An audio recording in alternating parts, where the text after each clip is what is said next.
আসসালামু আলাইকুম। BBC time বেডিতে আপনাকে স্বাগত। শুরুতে এই সংবাদ শিরোনাম, পরে বিস্তারিত। পুরোদমে ইসরায়েল, ফিলিস্তিন, ইরান, হিজবুল্লাহ যুদ্ধ চলছে। জানিয়ে দিব আমাদের হাতে থাকা সর্বশেষ গুরুত্বপূর্ণ আপডেট। আন্তর্জাতিক সংবাদ। ইসরায়েলি আগ্রাসনের বিরুদ্ধে রুখে দাঁড়ান এরদোয়ানের আহ্বান। জানিয়ে দিব লেবাননের যুদ্ধবিরতি কার্যকরে সেনাদের সঙ্গে কাজ করবে হিজবুল্লাহ। আরো জানিয়ে দিব ইসরায়েলের উপর নিষেধাজ্ঞা দিতে ব্রিটিশ 60 এমপির চিঠি। এবং আরো জানিয়ে দেব হুমকির মুখে যুদ্ধবিরতি, লেবাননে আবার ইসরায়েলের আগ্রাসন ও গাজায় হামলা জোরদার। সর্বশেষ জানিয়ে দিব এবার বোমা হামলার হুমকিতে 5 মার্কিন ডেমোক্রেটিক আইন প্রণেতা।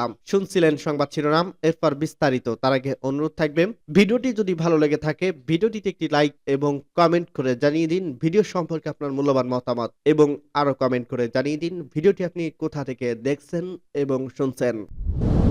ইসরায়েলি আগ্রাসনের বিরুদ্ধে রুখে দাঁড়ান এরদোয়ানের আহ্বান। তুরস্কের প্রেসিডেন্ট রজব তাইব এরদোয়ান ফিলিস্তিন অবরুদ্ধ গাজা উপত্যকার উপর ইহুদিবাদী ইসরায়েলের বর্বর আগ্রাসনের বিরুদ্ধে রুখে দাঁড়াতে মুসলিম বিশ্বের প্রতি আহ্বান জানিয়েছেন। তুরস্কের ইস্তাম্বুল শহরে শুক্রবার অনুষ্ঠিত গাজার ভবিষ্যৎ বিষয়ক আন্তর্জাতিক মানবিক সম্মেলনে পাঠানো এক ভিডিও বার্তায় তিনি এ আহ্বান জানান। ভিডিও বার্তায় এরদোয়ান গাজা উপত্যকায় ইহুদিবাদী ইসরায়েলের হত্যার জবাবে মুসলিম দেশগুলোর ঐক্যবদ্ধ এবং যৌথ পদক্ষেপের ওপর গুরুত্বপূর্ণ পদক্ষেপ গ্রহণ করেন। প্রেসিডেন্ট এরদোয়ান বলেন, প্রায় 50,000 ফিলিস্তিনি ভাই বোন গাজা উপত্যকায় শাহাদত বরণ করছে, যার বেশিরভাগ অংশই নারী ও শিশু। এছাড়া ফিলিস্তিনি বেসামরিক জনগণকে লক্ষ্য করে চালানো ইহুদিবাদী ইসরায়েলি সরাসরি বিমান হামলায় 1 লাখেরও বেশি মানুষ আহত হয়েছেন। অন্যদিকে লেবাননে ইসরায়েলি আগ্রাসনে 3,500 মানুষ শহীদ হয়েছেন। ইসরায়েলি হামলায় উপাসনালয়, স্কুল, হাসপাতাল এবং সব ধরনের বেসামরিক অবকাঠামো ধ্বংস করেছে। ইসরায়েলের এই আগ্রাসনের মুখে ফিলিস্তিনি ভাই বোনদের জন্য পূর্ণাঙ্গ সংহতি নিয়ে তুরস্কে তাদের পাশে রয়েছে। তুর্কি প্রেসিডেন্ট বলেন, গত 1 বছরের বেশি সময় তুরস্কের ফিলিস্তিনি জনগণের প্রতি সমর্থন জানিয়ে 86,000 টন সহযোগিতা টান দিয়েছে এবং যেসব দেশ ফিলিস্তিনিকে সবচেয়ে বেশি সহায়তা করে তাদের মধ্যে তুরস্ক অন্যতম। সূত্র পার্টস টুডে। লেবাননের যুদ্ধবিরতি কার্যকরে সেনাদের সঙ্গে কাজ করবে হিজবুল্লাহ। লেবাননি সদস্য সংগঠন হিজবুল্লাহর মহাসচিব নাইম কাসেম বলেন, ইসরায়েলের সঙ্গে সম্পাদিত যুদ্ধবিরতি কার্যকর করার জন্য লেবাননি সেনাদের সঙ্গে কাজ করবে তার সংগঠন। গতকাল শুক্রবার লেবাননের টেলিভিশনে সম্প্রচারিত এক ভাষণে এই কথা বলেন নাইম কাসেম।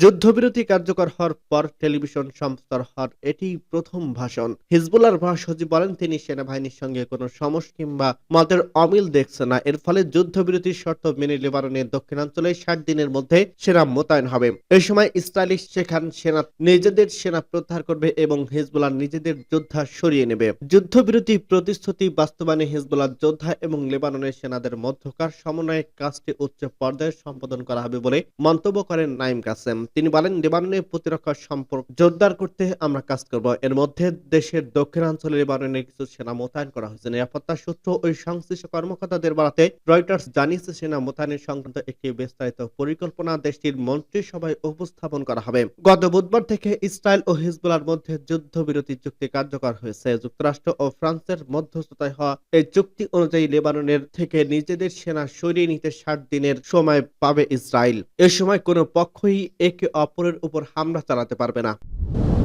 ইসরায়েলের উপর নিষেধাজ্ঞা দিতে ব্রিটিশ 60 এমপির চিঠি।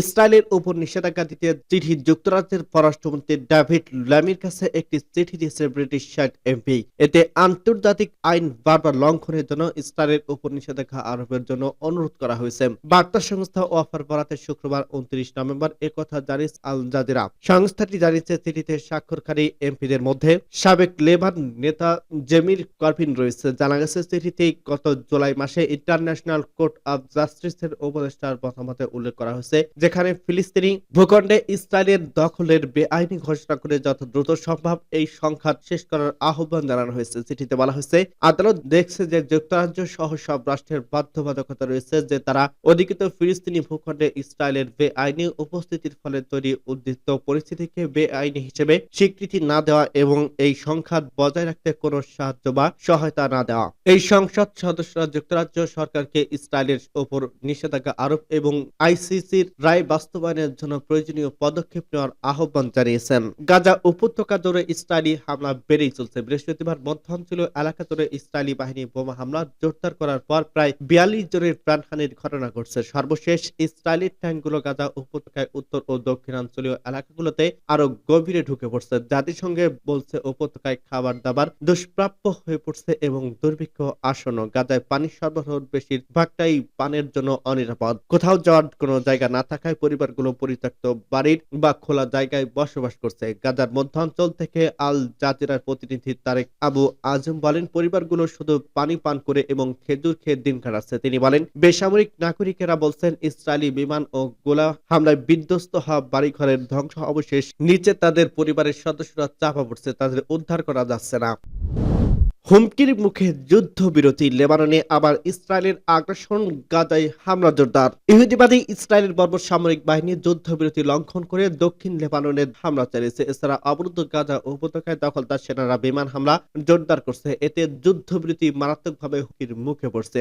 গতকাল বৃহস্পতিবার সামাজিক যোগাযোগ মাধ্যম এক্স পেজে দেওয়া এক পোস্টে লেবাননের সামরিক বাহিনী জানিয়েছে, দখলদার ইসরায়েলি বাহিনীর যুদ্ধবিরতি কার্যকর হওয়ার কিছুক্ষণ পরই কয়েকবার চুক্তি লঙ্ঘন করে হামলা চালিয়েছে। ওই পোস্টে বলা হয়েছে, লেবাননের ভূখণ্ডে ইহুদিবাদী ইসরায়েলের বিমান হামলার পাশাপাশি অন্যান্য অস্ত্রের সাহায্য হামলা চালিয়েছেন। ইসরায়েলি সামরিক বাহিনীর দক্ষিণ লেবাননে বিমান হামলার কথা নিশ্চিত করছে। এছাড়া ওই এলাকায় 2 ব্যক্তির উপর গুলি চালানোর কথা জানিয়েছে দখলদার বাহিনী। এর আগে লেবাননের গণমাধ্যম জানিয়েছে, ইসরায়েলি বাহিনীর ট্যাঙ্কের গোলার আঘাতে অন্তত 2 ব্যক্তি আহত হয়েছেন। এছাড়া ইসরায়েলি বাহিনীর অন্তত 5 শহরের গোলা বর্ষণের করছে। পাশাপাশি দক্ষিণ লেবাননে বহু কৃষিক্ষেত ক্ষতিগ্রস্ত করছে। লেবাননের হিজবুল্লাহর প্রতিরোধ আন্দোলনের সাথে 14 মাস ধরে প্রচন্ড লড়াইয়ে মারাত্মক ক্ষয়ক্ষতির মুখে ইহুদিবাদী ইসরায়েলের যুদ্ধবিরতি চুক্তি করতে বাধ্য হয়। বুধবার ভোর থেকে এই যুদ্ধবিরতি কার্যকর এবং 60 দিনের তা বলবৎ থাকবে। আশা করা হচ্ছে এর মধ্য দিয়ে একটি স্থায়ী যুদ্ধবিরতিতে পৌঁছানো সম্ভব হবে। সূত্র পার্স টুডে।